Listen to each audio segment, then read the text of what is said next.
Can you guess how much these cakes cost to decorate? Which one do you think was more expensive?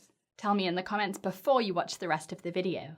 Starting with these two identical cakes, I'm going to show you which tools I use to frost and decorate each cake, and tell you where I think it's worth buying the cheapest option and where it's worth splurging for quality.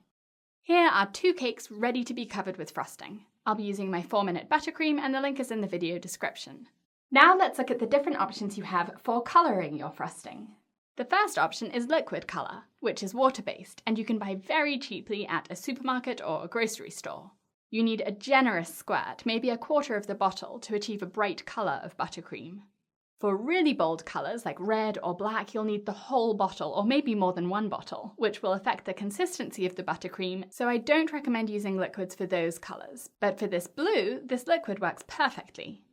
The next option, which I'll demonstrate in this bowl of buttercream, is to use gel colours. These are a bit more expensive, but they're much more concentrated than liquid colours, so with just a drop, I can make the same bright blue that I made using a quarter of a bottle of liquid colour. For red or black, I would definitely choose a gel rather than a liquid colour, since you need so much less gel to get a true black and red.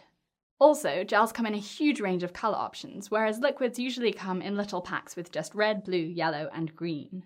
But if you want one of those colours, and a light shade of it, like this blue, the results are the same for liquid and gel, so saving money by buying liquids is smart.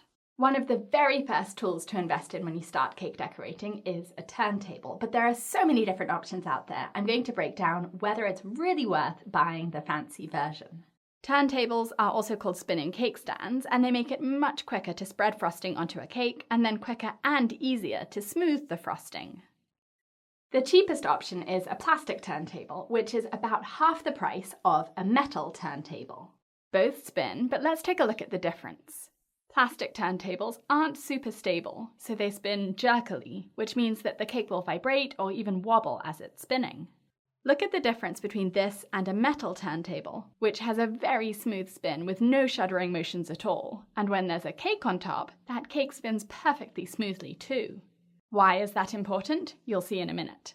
Quick side note, for a turntable that doesn't come with a non-slip mat, you can buy drawer liners on Amazon or at a grocery or home store, and just cut a piece off and put that on the turntable to stop your cake from sliding around.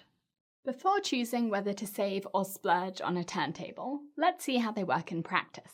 Getting super smooth frosting on your cake is really important for any cake design, and I'm going to show you two very different options for getting that smooth frosting. This is a plastic cake comb, and this is an acrylic cake comb, also called frosting smoothers. After you spread the frosting all over your cake, you use your cake comb to scrape the excess frosting off, leaving a smooth layer behind. Look at the result of the plastic cake comb and the plastic turntable. Plastic cake combs have a very short life expectancy because they wear down fast, and these grooves you see around the top of the cake are caused by little dents in the straight side of the plastic cake comb. The little dents you see going up and down the cake all the way around are caused by the jerky movements of the plastic turntable, which make the cake comb dig into the frosting instead of gliding smoothly over it. Let's compare this to an acrylic cake comb and a metal turntable. The acrylic cake comb is thicker and heavier and has a much sharper edge, which make the frosting smoother than a plastic cake comb, and it won't create grooves unless you drop it and chip it, so try not to do that.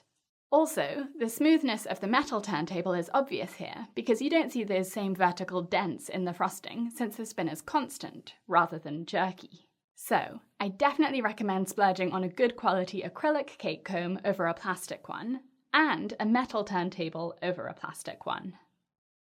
One of the quickest and easiest ways to decorate a cake is to use a stencil, but there are different options here as well. You can make your own incredibly cheaply, or you can buy lots of very impressive intricate designs.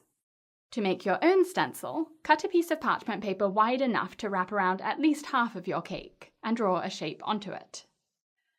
Use scissors to cut out the whole shape, or cut out a design within the shape. For example, I'm cutting out random triangles and diamonds within this heart to make a basic mosaic-style design.